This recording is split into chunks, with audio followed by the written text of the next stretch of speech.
All right, here's a look at where I'm at.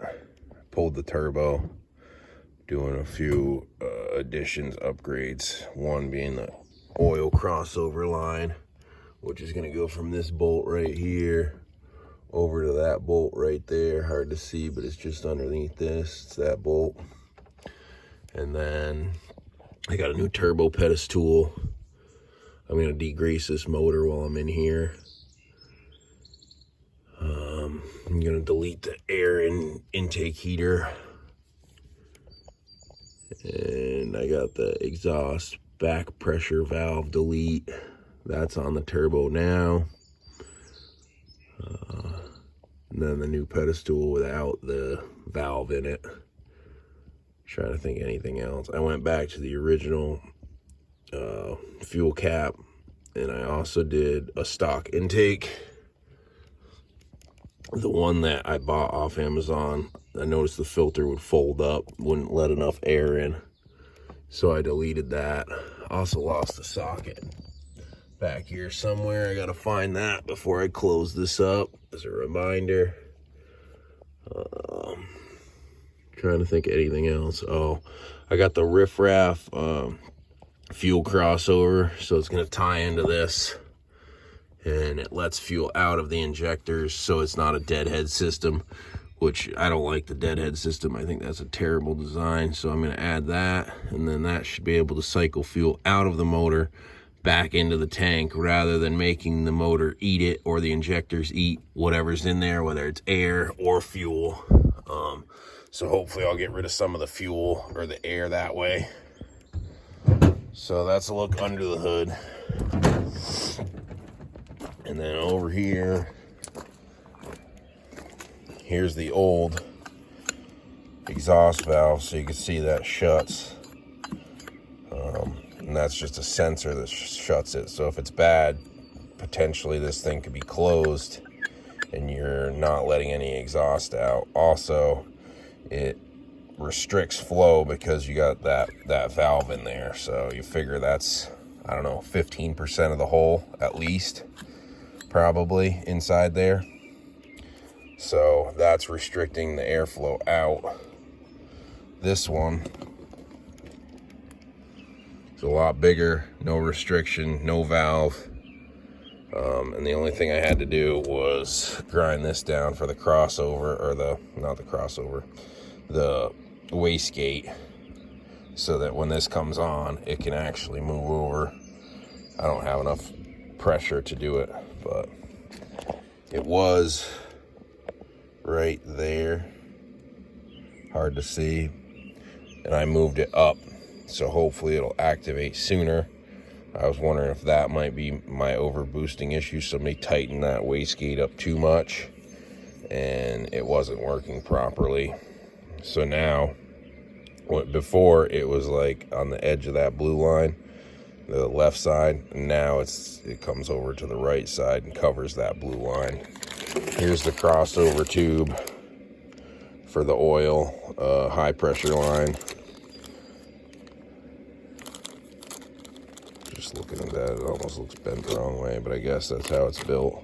And then here's the turbo pedestal delete from the exhaust valve. That would be this.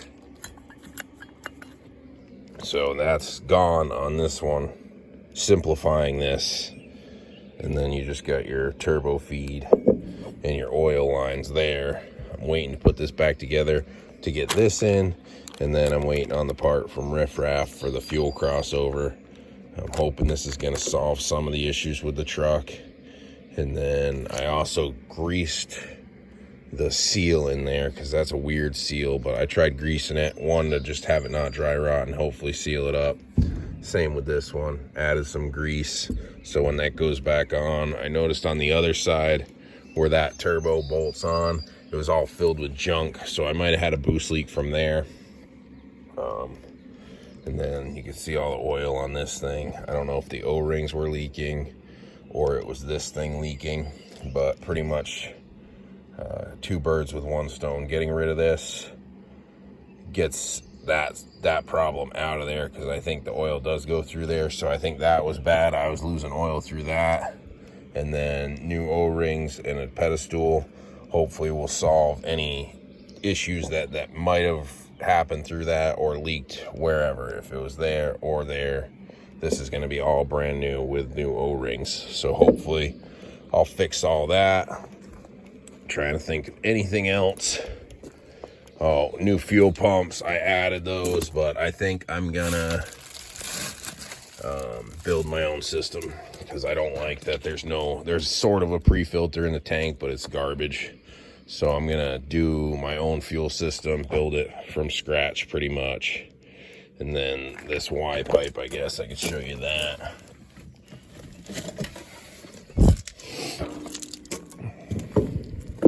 So right there, I'll take that out and I'll add a boost gauge, and then that'll be the heater delete. Get that out and clean that up a little bit. Otherwise, that's pretty much the only change slash upgrades I'm gonna be doing on this part of the motor. Just trying to redo everything so that it's clean or easier to manage. But this is the main thing. Deleting this valve, adding a high pressure crossover, new turbo pedestal, and like I said, I installed the wicked wheel, which this one actually had a wicked wheel, it looked like, because this is a OE power turbo, so it was modified slightly, but I put a new wicked wheel on and just went into it, checked it out, tested the wastegate. Just noticed that got nicked, or if that's factory, I don't know. But I tested this with an air compressor and it was about 20 psi, so I'm hoping that'll make it so this thing's not going to overboost. It's going to let the wastegate out and properly function when I put it back in, because before it seemed like it was way overboosting, or it was an inaccurate reading from the map sensor. So I'm gonna try to get a boost gauge hooked up in this thing so that I can actually monitor from the vacuum part itself, which will be on that Y pipe, what the boost is, and that'll tell me where I'm at. But look at the difference between that covered in oil slash shit to go wrong and this just simplified. It looks easier to install in a sense because you don't have this bulky thing in your way. And we'll see what happens. And then I just noticed this extra bolt thread, but I don't see where that goes to because there's only 2 bolts on the turbo. If anybody knows, put it in the comments. What's that extra bolt for? But otherwise, that's a good look at where I'm at. Are there any other goodies? Oh, just the O-rings and new hardware for that right there. But yeah, pretty simple, easy to swap, not easy to get the turbo out. That was kind of a headache, but it's out, it's done, and hopefully once it goes back in, it's correct and this is working right and not too tight, because like I said right there, I loosened it up about a revolution or 2 at least. So I'm hoping that solves that issue. But that's an update of where I'm at. I also did new batteries in the truck, hoping that it was something electrical that was messing with the PCM, but it wasn't. It didn't change anything. So I'm still just trying to figure things out. Also, these intake boots or intercooler boots slash pipes are coming today. So I'm hopefully going to swap those out. And like I said, just delete what I don't need to get a little more room in the engine bay, and get the degreaser out and start degreasing everything is the plan today. Is just clean it up. But yeah, that's a good update of where I'm at.